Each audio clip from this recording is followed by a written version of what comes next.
Hey, what's up guys, and welcome back to IGCSE Success. Your one-stop shop for everything IGCSE English. Well, soon to be, so watch this space. You cannot be for real.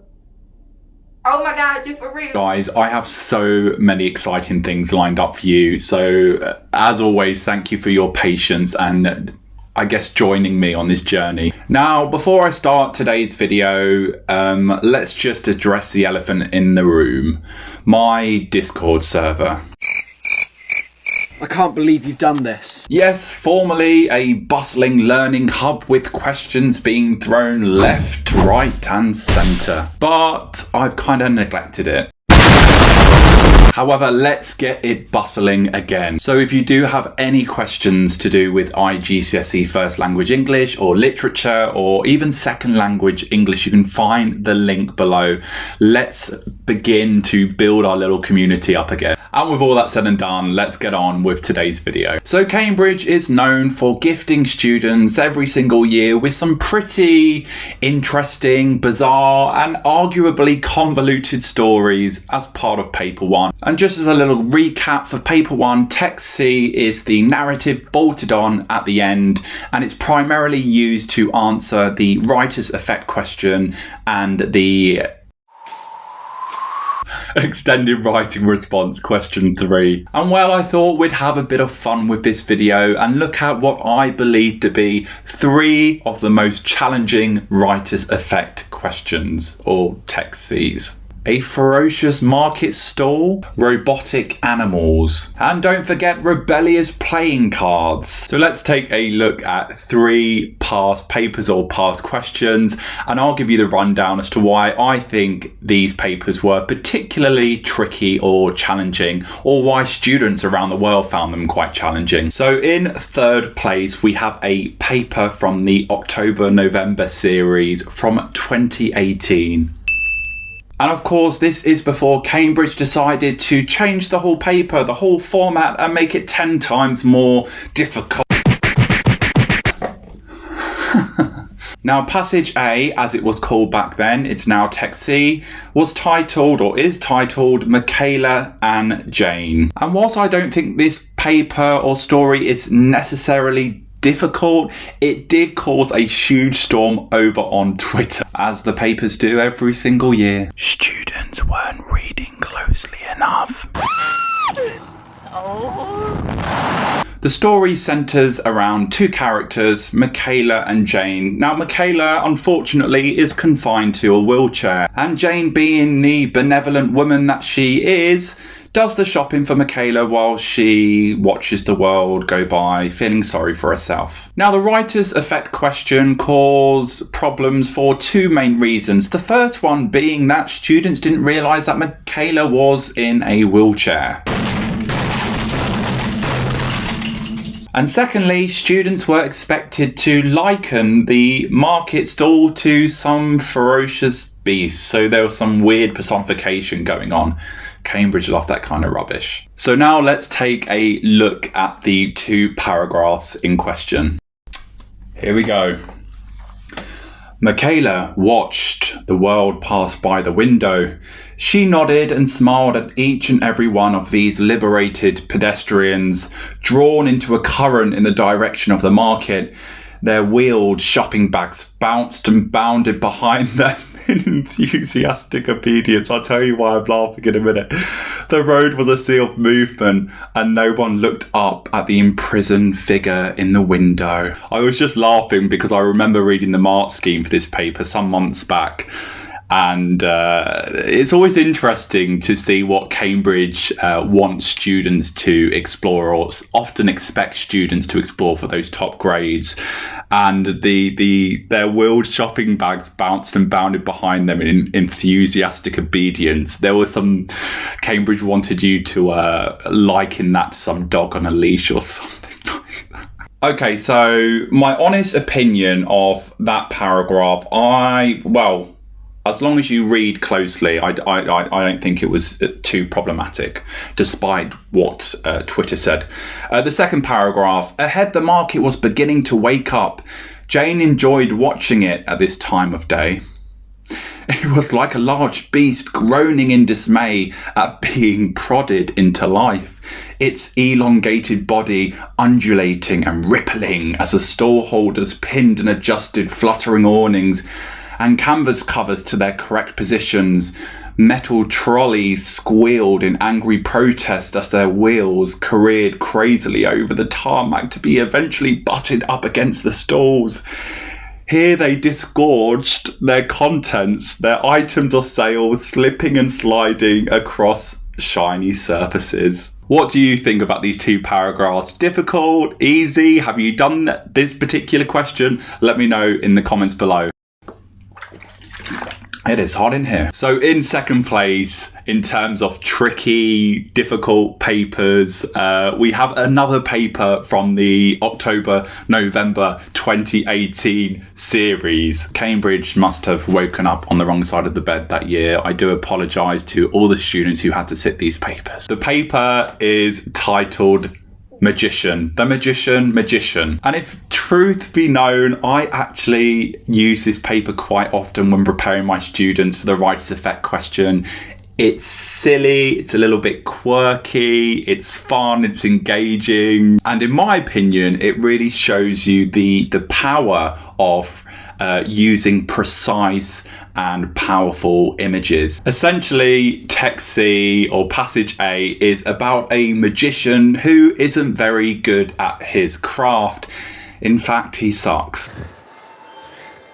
He is hired for a children's birthday party and he fails to impress any of the kids. What made this paper particularly difficult or tricky?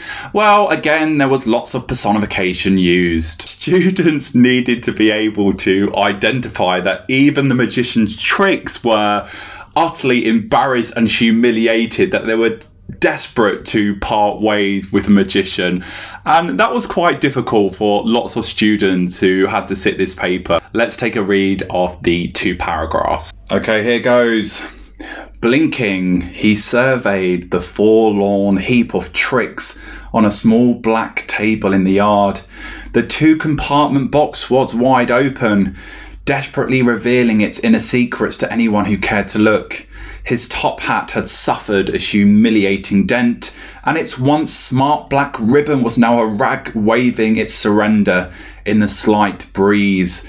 Some rebellious playing cards had made a break for freedom, woohoo! Gathering hopefully around the bolted back gate,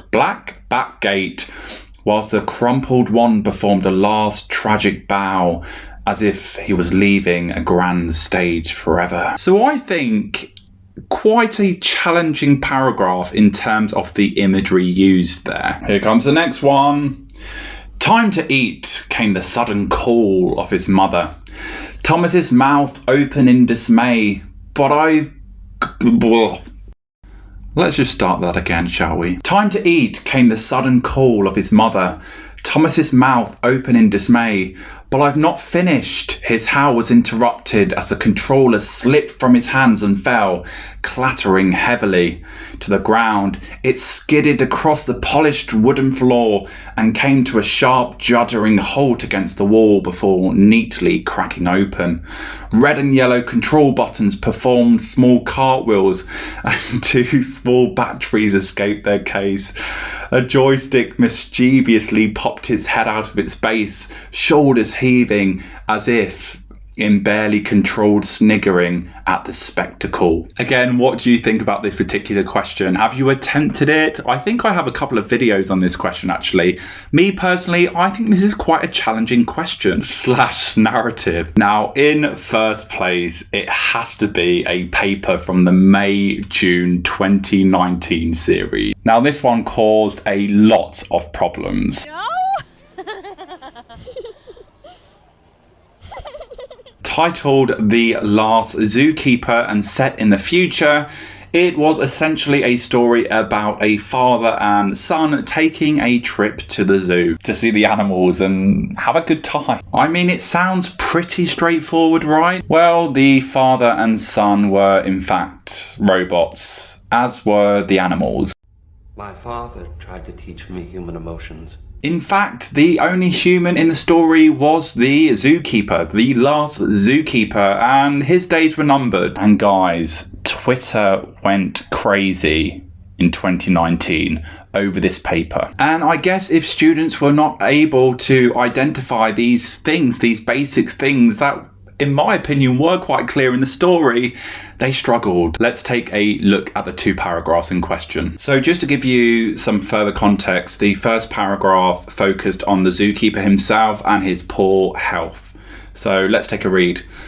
The boy stared at the zookeeper hobbling along. Occasionally the aged man would stumble, emit a pained grunt, then continue. The dented metal feed bucket in his fist swung ponderously, banging against his knee. The bones in his hand, the gnarled knuckles, ropey tendons and veins stood out from the effort of carrying the heavy weight. The tissue-thin skin, mottled with age, was inhabited by ghosts of forgotten injuries, secret stories of wounds the boy would never know.